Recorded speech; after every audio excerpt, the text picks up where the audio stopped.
चलिए तो बायो वाले सभी बच्चे जल्दी जल्दी फटाफट आ जाए, ठीक है।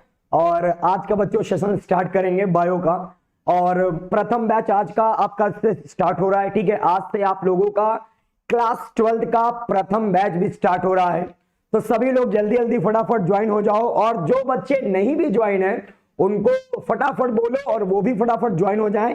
और आज बच्चों आप लोगों का देखो, जो बहुत से लोगों का कहना है कि बायो रट लो और काम हो गया, ठीक है। मतलब बायो रटते रहते हैं रटते रहते हैं रटते रहते हैं और पता चला रटते रटते भूल जाते हैं। तो बेटा अब जो क्लासेस हैं, ठीक है, अब जो आपकी क्लासेस चलना शुरू हो रही हैं, एक मैंने आपको बताना चाह रहा हूं कि बायो रटना नहीं समझना शुरू करिए। अक्सर लोग इसको रटने के चक्कर में होते हैं। कई टीचर्स भी कहते हैं यार नहीं याद होता तो रट लो, जब रटते हो तो भूल जाते हो। इसीलिए मैं चाह रहा था कि अब आप बायो को रटना नहीं समझना शुरू करें, क्योंकि रटते हैं तो भूलते हैं, और इसीलिए बच्चों अब रटना बंद और समझना शुरू, ठीक है। शुरुआत करूंगा सबसे पहले बेटा, स्क्रीन पर आप देख रहे हो, ठीक है, अपना डीएनए है, अपने डीएनए जी है। शुरुआत डीएनए से, या डीएनए क्यों जरूरी है। अब जैसे डीएनए का नाम हमारे जहन में आया, भाई व्हाट इज डीएनए, तो लड़के सबसे पहले डीएनए क्या है। डीएनए मतलब deoxy ribo nucleic acid. DNA का पूरा नाम होता है डीऑक्सी राइबो न्यूक्लिक एसिड। अब आपको इसे रटना नहीं है, इसे रटना नहीं है। अब आपको जानना है कि बच्चा ये डीऑक्सी राइबो का क्या मतलब है और ये न्यूक्लिक एसिड का क्या मतलब है। तो रटना बंद करिए, समझना शुरू करिए। तो थोड़ी सी शुरुआत डीएनए से करना चाहूंगा। डीएनए मतलब डीऑक्सी राइबो। ये जो डीएनए होता है बच्चों, यह न्यूक्लिक एसिड, आपने नाम सुना होगा न्यूक्लिक एसिड, यह एक प्रकार का अम्ल होता है जो डीएनए है, ठीक है बच्चों। जो डीएनए है यह एक प्रकार का क्या होता है, न्यूक्लिक अम्ल। अब जो ये न्यूक्लिक अम्ल होता है बेटा, यह बना होता है किससे, इसमें एक प्रकार की शर्करा पाई जाती है और उसी शर्करा का नाम होता है डीऑक्सीराइबोस। ये जो शर्करा होती है डीएनए में, इसी का बच्चों नाम क्या होता है, डीऑक्सीराइबोस, और इसी के नाम पर पड़ गया है डीऑक्सीराइबो। तो ये डीएनए में जो डी का मतलब होता है बेटा, वह कहां से आया है, डीऑक्सीराइबो शर्करा। ये बेटा नाम कहां से आया है, डीऑक्सीराइबो शर्करा से।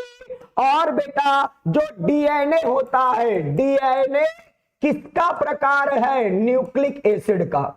डीएनए प्यारे बच्चों किसका प्रकार है, न्यूक्लिक एसिड का। और इसीलिए बेटा हम लोग लिखते हैं डीएनए में न्यूक्लिक एसिड मतलब एन और ए।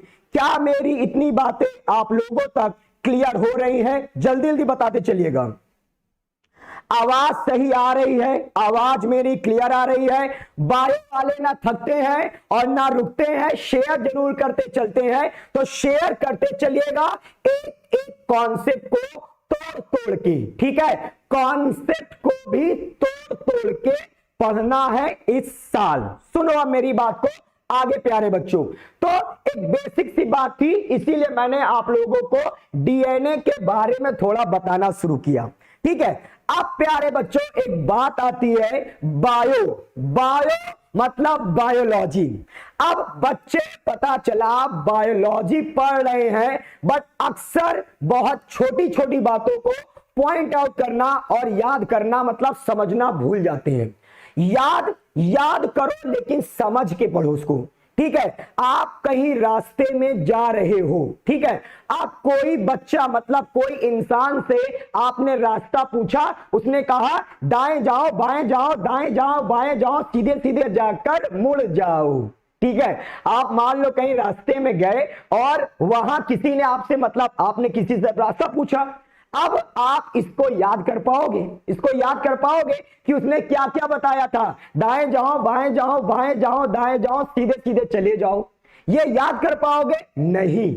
लेकिन आपने अगर इस चीज को इस तरह समझा होता कि भाई हम दाएं गए थे तो वहां पास ये चीज दिखाई दी थी, हम बाएं गए थे तो वहां पास ये चीज दिखाई दी थी, तो अगर आप उसको सही प्रकार से समझे रहोगे तो बेटा भूलोगे नहीं। चलो अब मैं बात करता हूं थोड़ा सा बायो में, आगे की तरफ चलता हूं और इसके आगे की तरफ बच्चों हम लोगों को कैसे पढ़ना है इस साल पूरी की पूरी बायो। देखो सबसे पहले मैं आपको बताना चाहूंगा कि टोटल इस साल बायो में आपका 16 चैप्टर है। कोरोना, अब बेटा कुछ ना करो ना, केवल पढ़ो ना, ठीक है। नो कोरोना, ओनली पढ़ो ना, मतलब पढ़ो ना वो वाला मत समझ लेना, अब पढ़ना है, ठीक है। तो कोरोना को बेटा तेल वाले मतलब कोरोना को भेजो कंट्रोल, वहां से वो खाए पिए, लेकिन बेटा अब नो कोरोना, ओनली पढ़ना, ठीक है। तो पढ़ने की बात करेंगे तो प्यारे बच्चों आपको मैं एक चीज बताना चाहूंगा, ठीक है। अब जब भाई पढ़ने की बात करोगे तो हमारा जो इस साल का सिलेबस है, ठीक है, हमारा जो इस साल का सिलेबस है बच्चों क्लास 12th बायोलॉजी का, वह प्यारे बच्चों 5 इकाइयों में बटा हुआ है। क्लास 12th बायोलॉजी का सिलेबस 5 इकाइयों में बटा हुआ है और बेटा वो 5 इकाई मिला के टोटल 16 चैप्टर पढ़ने हैं इस साल। इस साल प्यारे बच्चों कितने चैप्टर पढ़ने हैं? 16 चैप्टर पढ़ने हैं। और 16 चैप्टर को प्यारे बच्चों हम कितनी इकाई में बांट के पढ़ेंगे? ये बेटा हेड का डायग्राम कैसा लग रहा है? जो लोगों को अच्छा लगेगा वीडियो के बाद कमेंट करके जरूर बताना कि हेड का डायग्राम कैसा लगता है। क्या मेरी आवाज फंस रही है भाई? मेरी आवाज फंस रही है? ऐसा मत करो भाई, आए सबको मेरी आवाज सुनाई दे रही है? चलो अच्छा देखो अब मेरे प्यारे बच्चों, ये जो बायो है, ठीक है, इस साल बायो आपकी टोटल 5 इकाइयों में बटी है, ठीक है। पहली इकाई का बच्चों नाम क्या है? पहली इकाई का नाम है क्या? जनन। बायो की पहली इकाई का बच्चों नाम क्या हो जाएगा? जनन। अब आप मुझसे पूछना चाहोगे, ठीक है, प्रत्येक बच्चा पूछना चाहेगा सर पहले जनन को थोड़ा बता दो कि जनन होता क्या है। तो बड़े प्यार से सुनना, आपने देखा होगा कि दुनिया में जैसे मान लो एक ऊंट ही है, एक ऊंट है वो अपने जैसा नया संतान को बनाता है। एक नीम का पौधा है, नीम का पौधा भी एक नई संतान को बनाता है। तो आपने बच्चों देखा है कि जो जीव होते हैं वह अपने जैसी क्या बनाते हैं? संतान। बोलो देखा है या नहीं देखा? बायो वाले बच्चे बताएं, देखा है कि नहीं देखा भाई? क्या आपने देखा है? बरसात का सीजन आता है तो निमकौरी, निमकौरी का नाम सुने होंगे। कौन सी कौरी? निमकौरी। निमकौरी जो है वह बेटा मिट्टी में जाकर नीम का नया पेड़ मतलब पौधा बनाना शुरू कर देता है। बोलो देखा है कि नहीं देखा है? आप बोलोगे यस सर देखा है। तो प्यारे बच्चों जब कोई जीव अपने जैसा नया जीव बनाता है तो इस क्रिया को जनन कहते हैं। बोलो देखा है कि नहीं देखा है? बायो वाले ना थकते हैं ना रुकते हैं, जल्दी जल्दी बताते चलिएगा। बायो वाले ना थकते हैं ना रुकते हैं और मेरा आधार मेरी पहचान आप लोग बनाओगे। इस देश को महान अंगूठा लगा के बता डालो जनन का मतलब क्लियर हुआ कि नहीं? जनन का मतलब होता है बच्चों जब कोई भी जीव अपने जैसा नया जीव बनाता है तो इस क्रिया को जनन कहते हैं। जब कोई जीव अपने जैसा नया जीव बनाता है तो इसे क्या बोलते हैं? जनन। जनन पौधों में भी होता है, जंतुओं में भी होता है, कवक में भी होता है, जीवाणु में भी होता है, और इसके अलावा बच्चों आपका कवक, जीवाणु, अमीबा, पैरामीशियम, जो भी जीव है वो अपने जैसा नया जीव बनाता है। तो अगर कोई जीव है, अगर कोई क्या है बच्चों? जीव, मतलब अगर कोई बेटा ऑर्गेनिज्म है तो वो अपने जैसा क्या बनाएगा? नया जीव। आपको एक थोड़ा सा कॉन्सेप्ट खेलते हैं, ठीक है? आपके साथ एक थोड़ा सा मैं कॉन्सेप्ट लेता हूं, एक थोड़ा सा मतलब थोड़ा ध्यान देता हूं। क्या आप लोग इसके बारे में कुछ जानते हो? जैसे मान लो मैंने बोला, मान लो मैंने आप लोगों के लिए ये दो शब्द लिख दिया। एक शब्द लिखा न्यूक्लियस, एक शब्द लिखा न्यूक्लियाई। क्या कोई बच्चा ये बात जानता है कि ये न्यूक्लियस क्या है और ये न्यूक्लियाई क्या है? दोनों का मतलब देखो, यही कॉन्सेप्टों को तो अब तोड़ तोड़ के पढ़ना है। इसी तरह से बायो को इस साल पूरी शुरू करना है, ठीक है? क्योंकि बेटा बायो वाले ना थकते हैं और ना रुकते हैं। बोलो बात मेरी क्लियर समझ रहे हो? क्या मतलब होता है न्यूक्लियस और न्यूक्लियाई का? जल्दी जल्दी बताओ, जल्दी बताओ, क्या बात है?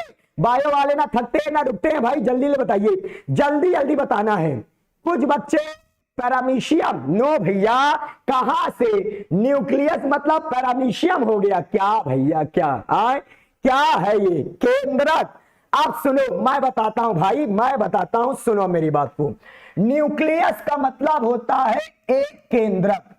न्यूक्लियस का मतलब होता है केवल एक केंद्रक, और न्यूक्लियाई का मतलब होता है एक से अधिक केंद्रक, अर्थात बहुत अधिक केंद्रक। मतलब केंद्रक का क्या हो जाएगा? ये बहुवचन। अर्थात ये बच्चों केंद्रक का क्या हो जाता है?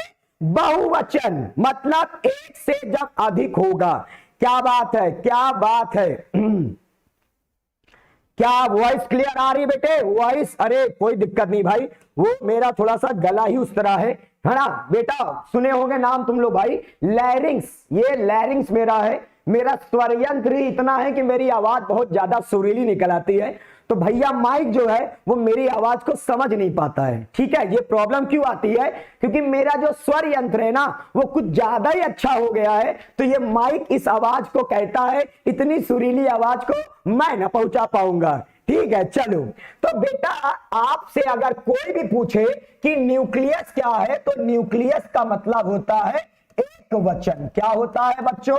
एक वचन। और न्यूक्लियाई का मतलब होता है बहुवचन। मान लो मैंने एक कोशिका को बनाया, ये है एक कोशिका। इस कोशिका के अंदर मैंने एक केंद्रक बनाया, तो प्यारे बच्चों इसे आप लोग क्या बोलोगे? इसे आप लोग बोलोगे सर ये है न्यूक्लियस। ये बच्चा क्या है? न्यूक्लियस। और अगर मान लो मैंने इस तरह बना दिया, मान लो प्यारे बच्चों मैंने इस तरह बना दिया, तो बेटा अब आप इनको न्यूक्लियस नहीं कह सकते हो। अब आप इनको न्यूक्लियस नहीं कह सकते हो क्योंकि ये बहुवचन आ गया। तो बेटा इन्हें बोलते हैं न्यूक्लियाई। इन्हें क्या बोलते हैं? न्यूक्लियाई। बोलो प्यारे बच्चों, बायो वाले ना थकते हैं ना रुकते हैं। बायो वाले ना थकते हैं ना रुकते हैं। बोलो समझ में आया कि नहीं आया? एक केंद्रक का मतलब बच्चों, जब कोशिका में केवल एक केंद्रक है तो उसे बोलते हैं न्यूक्लियस। इंग्लिश में न्यूक्लियस बोलते हैं केंद्रक को। और जब कोशिका में एक से अधिक केंद्रक होते हैं तो उसे प्यारे बच्चों केंद्रक तो है, लेकिन उसका इंग्लिश मतलब क्या हो गया? न्यूक्लियाई। प्लूरल हो गया, प्लूरल मतलब बहुवचन। चलो, तो इस तरह इस साल प्यारे बच्चों हम छोटे छोटे कॉन्सेप्टों को ध्यान देंगे। एक कॉन्सेप्ट आपके साथ और खेलता हूं। चलो एक कॉन्सेप्ट और खेलते हैं आप लोगों के साथ। आप लोग देख रहे हैं, बता रहे हैं कि नहीं बता रहे हैं? देख रहा हूं आप लोग बता पा रहे हैं कि नहीं बता पा रहे हैं? माइटोकॉन्ड्रिया और माइटोकॉन्ड्रियन। चलो एक कॉन्सेप्ट आपके साथ और खेलता हूं।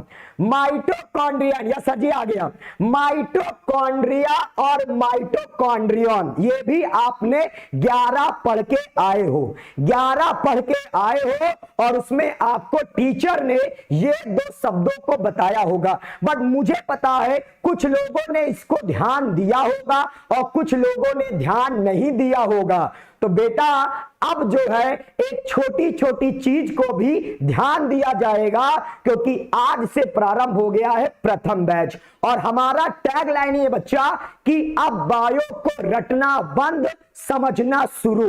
तो रटेंगे नहीं, आप समझेंगे क्या होता है। देखो आप समझो, फिर से आप इसको नहीं कर पाए तो देखो, जो लोगों ने कर लिया पता चला मैं उनका भी देख लूं भाई ना। कुछ लोग कह रहे होंगे सर हमने तो कर लिया, हमारा तो जवाब ले ही नहीं रहे। माइटोकॉन्ड्रिया, श्रवण कह रहा है, श्रवण कह रहा है, श्रवण बेटे सही बता रहे, बट थोड़ा सा गड़बड़ा जा रहा है। ठीक है सबा भाई सही बता रहे लेकिन थोड़ा सा गड़बड़ा जा रहा है। सुनो मेरी बात को, माइटोकॉन्ड्रिया का मतलब होता है बहुवचन। सोचो तुम लोग एक वचन और बहुवचन में खेल खेल रहे हो। हाँ भैया, एक वचन और बहुवचन। कुछ लोग कहेंगे सर ऐसा है का हिंदी और इंग्लिश पढ़ाने लगे का? तो भैया बायो में भी एक वचन और बहुवचन का खेल होता है, इसीलिए इतना छोटी छोटी बात को ध्यान में रख के पढ़ाया जाएगा। सुनो, बहुवचन का मतलब जैसे, जैसे, जैसे ये एक पादप कोशिका है, ये एक प्यारे बच्चों क्या है पादप कोशिका। इस पादप कोशिका के अंदर मैंने ये बना दिया माइटोकॉन्ड्रिया। अब आप बोलोगे, आप बचपन से क्या बोलते हो सर ये माइटोकॉन्ड्रिया है, तो भैया आप गलत बोल रहे हो, ये माइटोकॉन्ड्रिया नहीं है, ये माइटोकॉन्ड्रिया नहीं है। माइटोकॉन्ड्रिया कब बोलोगे? जब इसमें इस तरह के एक से अधिक स्ट्रक्चर होंगे। जब इसमें प्यारे बच्चों इस तरह के एक से अधिक स्ट्रक्चर होंगे, अब आप इसे बोलोगे बहुवचन में माइटोकॉन्ड्रिया। अब बच्चों ये कहला रहा है माइटोकॉन्ड्रिया। अब देखो दूसरा वाला, देखो बच्चों दूसरा वाला देखो, बायो वाले ना थकते हैं ना रुकते हैं, शेयर जरूर करते चलते हैं। तो बेटा शेयर करते चलिए, बायो की एटीपी बढ़ाते रहिए। सुनो अब ये बच्चों क्या है, ये है माइटोकॉन्ड्रियन। ये बच्चों क्या है माइटोकॉन्ड्रियन, क्योंकि बेटा जब एक होता है तो माइटोकॉन्ड्रियन बोलते हैं, और जब एक से ज्यादा होता है तो माइटोकॉन्ड्रिया बोलते हैं। जल्दी से मुझे बताओ समझ में आ गया कि नहीं? जल्दी से बताओ बेटा समझ में आ गया कि नहीं? माइटोकॉन्ड्रियन मतलब एक वचन, माइटोकॉन्ड्रिया का मतलब बहुवचन। इन दोनों को आप माइटोकॉन्ड्रियन नहीं कहोगे, माइटोकॉन्ड्रिया कहोगे। और जब एक होता है बेटा तो उसे बोलते हैं माइटोकॉन्ड्रियन। आ गया कि नहीं? बोलो बेटा आ गया कि नहीं? बायो वाले ना थकते हैं ना रुकते हैं, शेयर जरूर करते चलते हैं, जल्दी जल्दी बताते चलिएगा। सर जी हाँ हाँ हाँ क्या बात है, यस सर आ गया। चलो अब आगे देखो, आगे बेटा ये तो कुछ कॉन्सेप्ट की बात थी आप लोगों से, ठीक है। ये इस तरह हम लोग साल भर खूब बढ़िया बढ़िया कॉन्सेप्ट लाएंगे और साल भर बेटा खूब बढ़िया बढ़िया से पूरा चैप्टर इस साल खत्म करेंगे। चलो अब बेटा आगे आओ और देखो इस साल कैसे पढ़नी है पूरी बायो। देखो सबसे पहले प्यारे बच्चों जो बायो है वह आपकी 5 इकाइयों में बेटा विभाजित है। इस साल क्लास 12 की बायो 5 इकाइयों में विभाजित है। सबसे पहली इकाई का नाम है बेटा जनन। अभी मैंने आपको बताया जनन का मतलब क्या होता है। जनन का मतलब होता है जीवों द्वारा अपने जैसी नई संतान को बनाना। मान लो एक बंदर है और उसने अपने जैसा नया बंदर के बच्चे को बनाया, तो बेटा ये क्यों हुआ, या इस क्रिया का नाम क्या है? जनन। दुनिया में जब भी कोई जीव, चाहे पौधा हो चाहे जंतु हो, अगर वो अपने जैसा नया जीव बनाता है तो इसे जनन कहते हैं। एक बात बताओ कि बंदर का बच्चा बंदर कहे होता है, बंदर का बच्चा हाथी क्यों नहीं हो जाता है, हाथी का बच्चा शेर क्यों नहीं हो जाता है, या हाथी और शेर मिलके गीदड़ क्यों नहीं पैदा कर देते हैं, या हाथी और हिरन मिलके पता चला और कोई जानवर पैदा क्यों नहीं करते?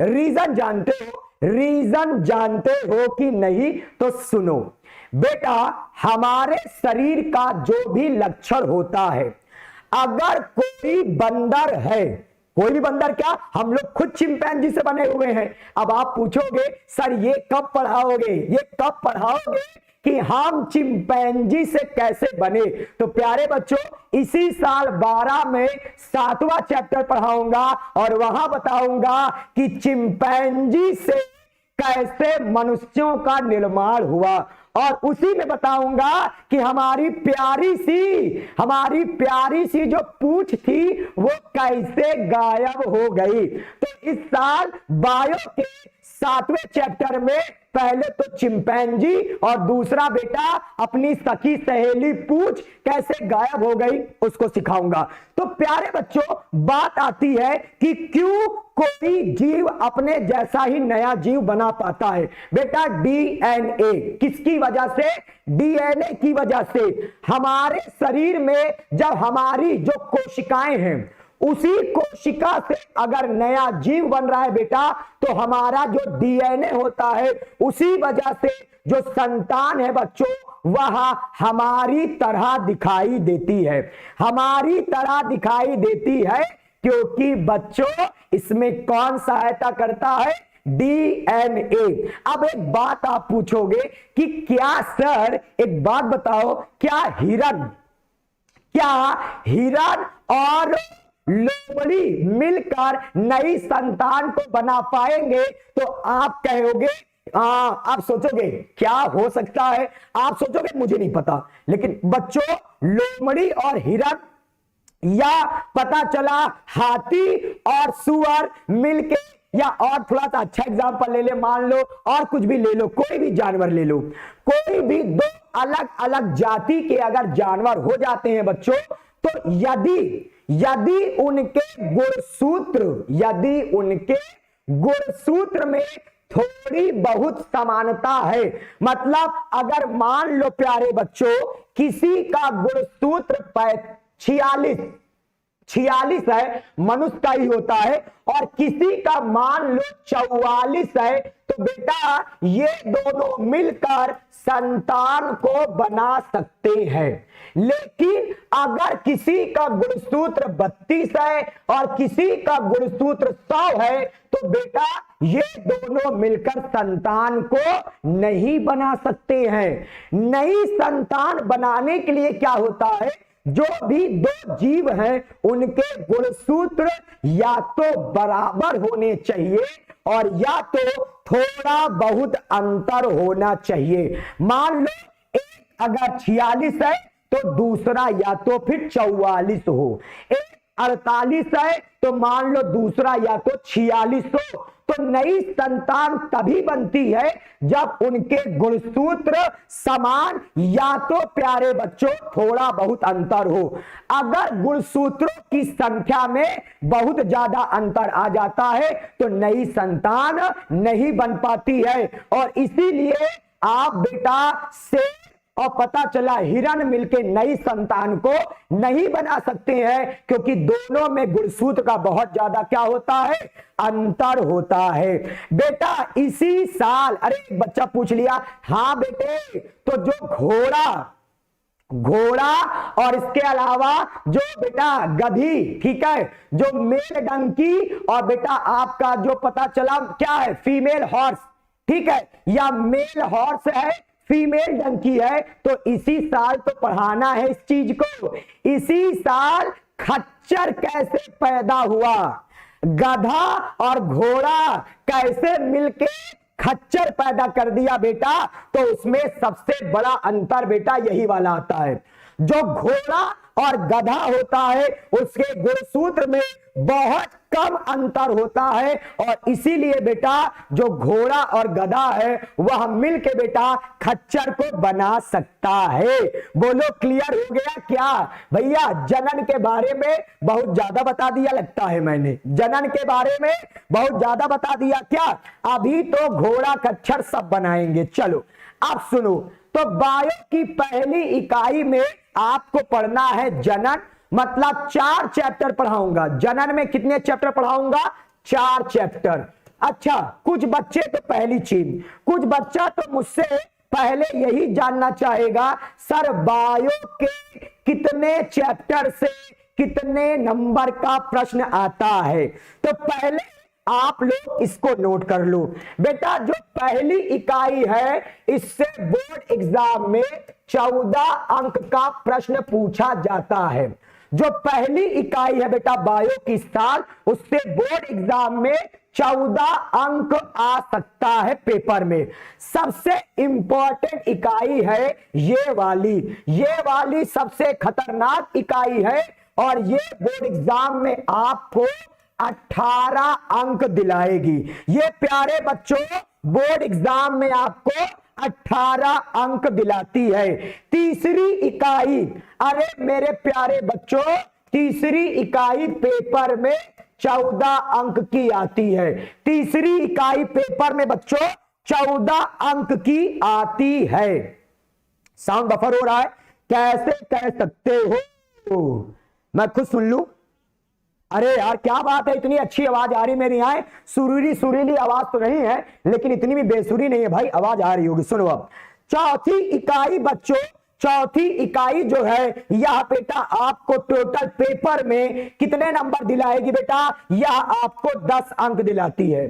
चौथी इकाई पेपर में कितने अंक दिलाएगी बच्चों? 10 अंक दिलाएगी। और इसके बाद आती है पांचवी इकाई। पांचवी इकाई से पेपर में आपको बच्चों 14 अंक आएगा। पांचवी इकाई से पेपर में कितने अंक आपको मिलेंगे बेटा? 14 अंक ना भाई? हाँ बिल्कुल बेटा, बिल्कुल। चाहे कोई भी बोर्ड पढ़ो, जो सीबीएसई का पैटर्न है, जो सीबीएसई या यूपी या बिहार, 70 नंबर की अगर बायो आ रही है तो 70 नंबर में प्यारे बच्चों आपका यही हिसाब से पेपर बनेगा। ठीक है, हाँ एकदम सही है। जनन 14 अंक का आएगा इकाई, दूसरी इकाई 18 अंक, तीसरी इकाई 14 अंक, चौथी इकाई से 10 अंक और पांचवी इकाई से 14 अंक का प्रश्न आएगा। क्लियर है? क्लियर है?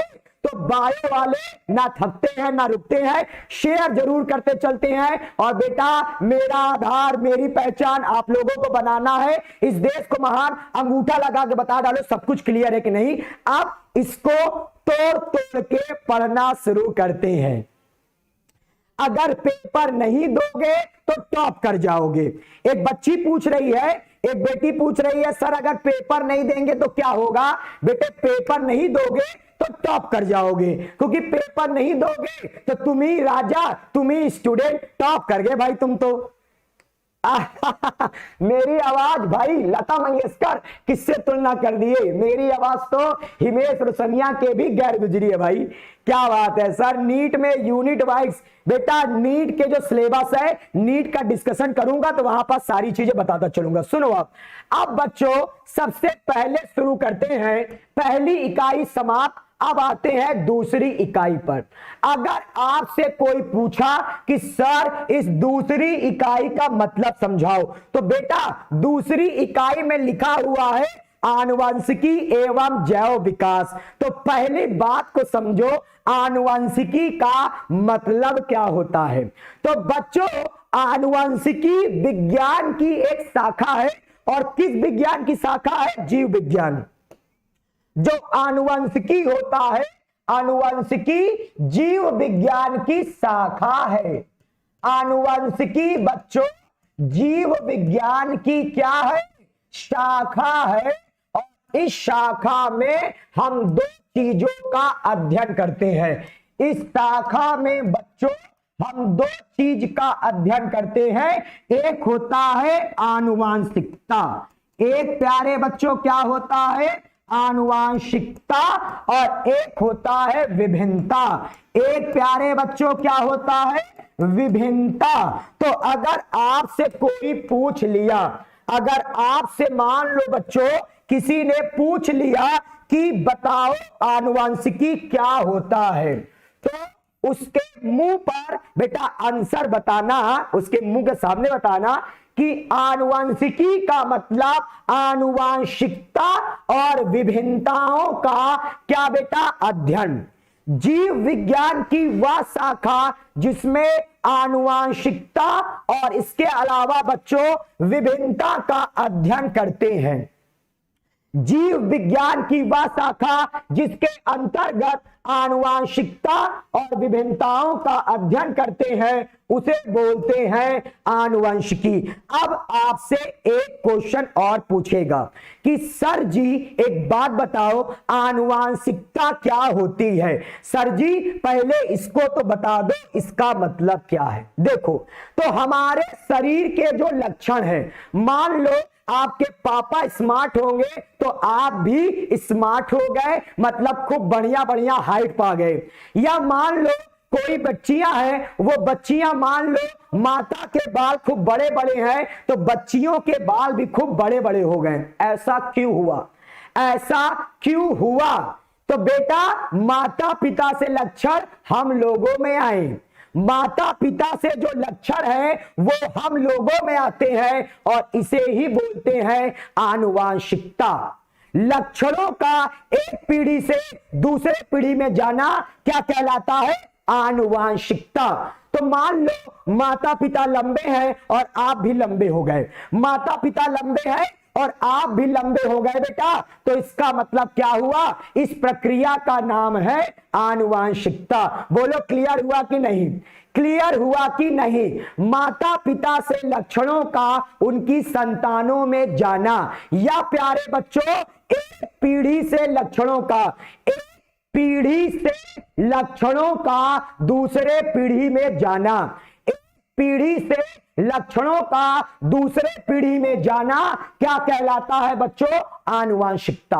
अब दूसरा अंतर सुनो, विभिन्नता क्या होती है। मान लो ये पप्पू है, ये पप्पू है और ये पप्पू के पॉप है, मतलब पप्पू के बेटवा जी है। तो ये पप्पू है और ये पप्पू के पॉप, मतलब पप्पू के लड़का है। अब ध्यान से देखो, तो मान लो ये बेचारा लंबा है, ये बेचारा लंबा है, या मान लो इसके बाल क्या है? घुंघराले। पप्पू के बाल घुंघराले हैं और पप्पू के जो पॉप है इनके बाल बेटा, इनके बेटवा के बाल सीधे सीधे हो गए, इनके बेटे के बाल कैसे हो गए? सीधे सीधे। तो अब आपने क्या देखा? पिताजी के बाल घुंघराले थे और बच्चे के बाल सीधे सीधे हो गए। इसका अर्थ क्या है? इसका अर्थ है कि पिता का बालों का लक्षण बेटा बेटे के अंदर नहीं गया। तो माता पिता और उनकी जो संतान है उसमें आप अंतर देख रहे हो। पिता के बाल घुंघराले हैं और बच्चे के बाल सीधे सीधे हैं, मतलब पिता घुंघराले, बच्चा एकदम सीधा हो गया, सीधा बाल का हो गया। तो पिता और उसके बेटे में क्या दिखाई देने लगा? अंतर। पिता और उसके बेटे में क्या दिखाई देने लगा बेटा? अंतर। और इसी अंतर को बेटा बोलते हैं विभिन्नताओं, जिसको इंग्लिश में बोलते हैं वेरिएशन। इंग्लिश में क्या बोलते हैं बेटा? वेरिएशन। और आनुवांशिकता को इंग्लिश में बोलते हैं हेरेडिटी। हेरेडिटी या तो इनहेरिटेंस, इसको हम लोग हेरेडिटी बोलेंगे, या तो प्यारे बच्चों क्या बोलेंगे? इनहेरिटेंस। बोलो क्लियर हो गया कि नहीं? पप्पू, पप्पू का मतलब है बच्चों ये पॉप के पापा हैं। पप्पू पिता का नाम है और पॉप उनके लड़के का नाम है। और पप्पू के बाल घुंघराले और लड़का के बाल हो गए सीधे सीधे, मतलब पिता और बेटवा में दिखाई देने लगा अंतर। पिता और बेटे में क्या दिखाई देने लगा? अंतर। तो जब माता और पिता और उनकी संतान में अंतर दिखाई देगा तो इसे बोलेंगे बेटा विभिन्नताओं। बोलो क्लियर हो गया? बायो वाले ना थकते हैं ना रुकते हैं। हाँ सर आपका आवाज, अरे आवाज की क्या बात करते हो, हमारा पूरा पूरा कौवा ही जो है ना तगड़ा है भाई। आए हमारा पूरा पूरा स्वरयंत्र खतरनाक है, अब क्या करें उसके लिए। सॉरी सर, कोई बात नहीं, जो बच्चा लेट हुआ। आवाज आ रही बेटा, आवाज आ रही है, चलो आगे बढ़ो। अब देखो कैसे दूसरी इकाई आपको समझ में आई। अब तीसरी इकाई है जीव विज्ञान और मानव कल्याण। मतलब ये जो जीव विज्ञान है इसके द्वारा मानव का कल्याण कैसे होगा। तो भैया एक बात बताओ, अगर डॉक्टरों ने या अगर हम लोग बायो वालों ने, अगर बायो वालों ने ये नहीं पहचाना होता कि ये जो कोरोना है ये विषाणु से होता है, तो पूरा देश आज भी थाली बजा बजा के क्या करता, कोरोना को बाहर कर रहा होता। नहीं तो दिया जला जला के, कुछ लोग कहते सर मैं डीजे भगा के, सर मैं डीजे बजा बजा के कोरोना को देश से भगा दूंगा। तो भैया ये बायो वालों की ही देन थी कि उन्होंने पहचान लिया कि ये जो बीमारी है ये विषाणु से हो रही है, और उन्होंने ही उस बीमारी से लड़ने के लिए वैक्सीन को खोज लिया। तो प्यारे बच्चों ये किस वजह से हुआ, जीव विज्ञान और मानव कल्याण। बोलो क्या बात है, क्लियर है, क्लियर है बच्चों। तो आप देख रहे हो कि ये जो जीव विज्ञान है उससे मानव का कल्याण भी हो रहा है।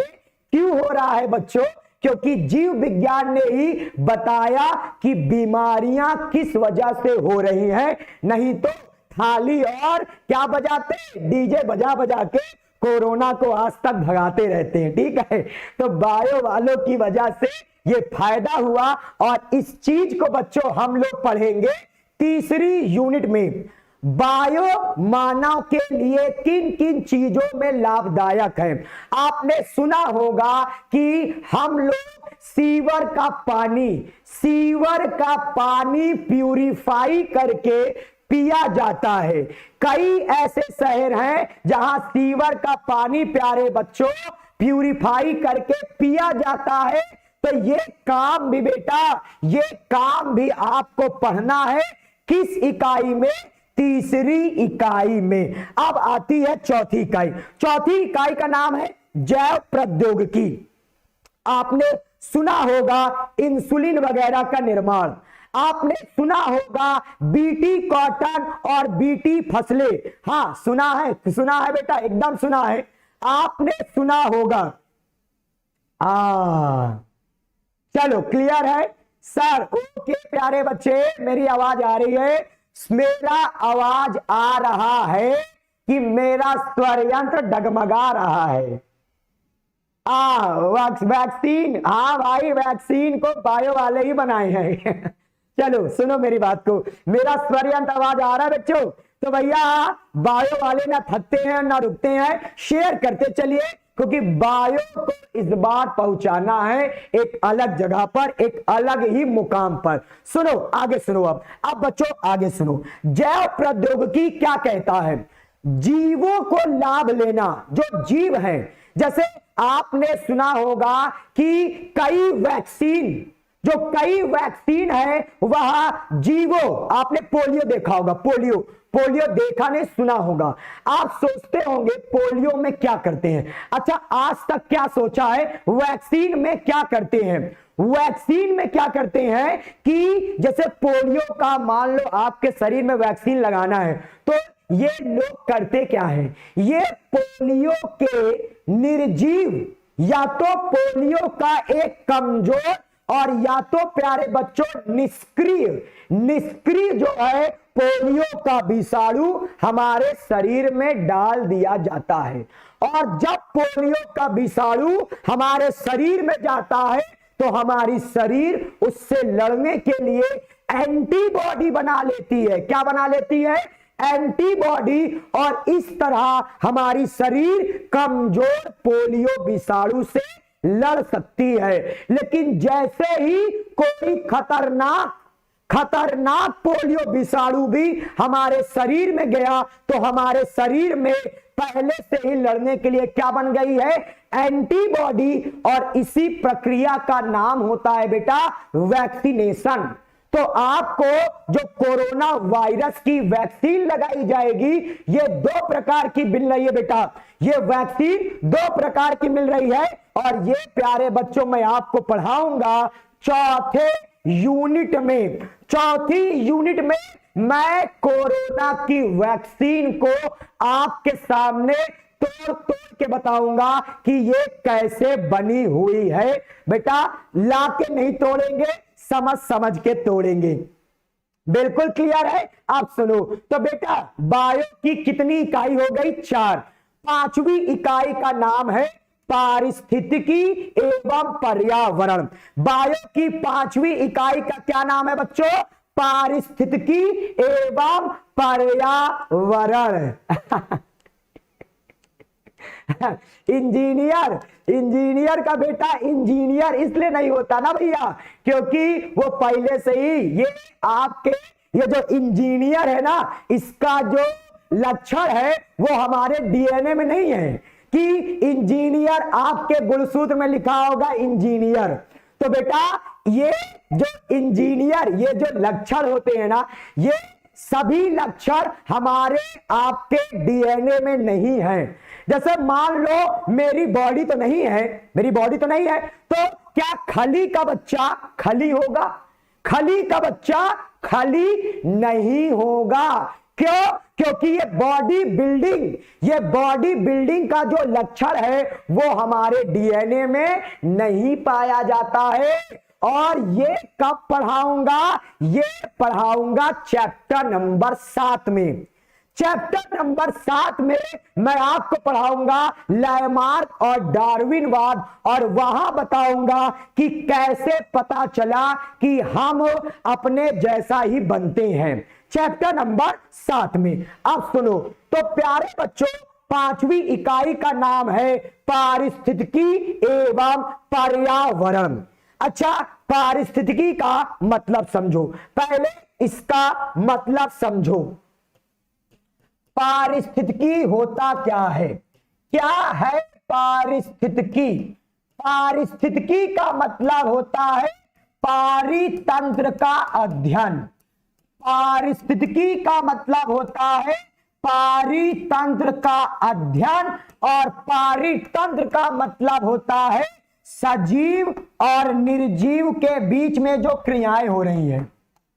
सजीव और निर्जीव के बीच में जो क्रियाएं होती हैं बेटा, बड़े कॉन्सेप्ट माइंड से पढ़ना।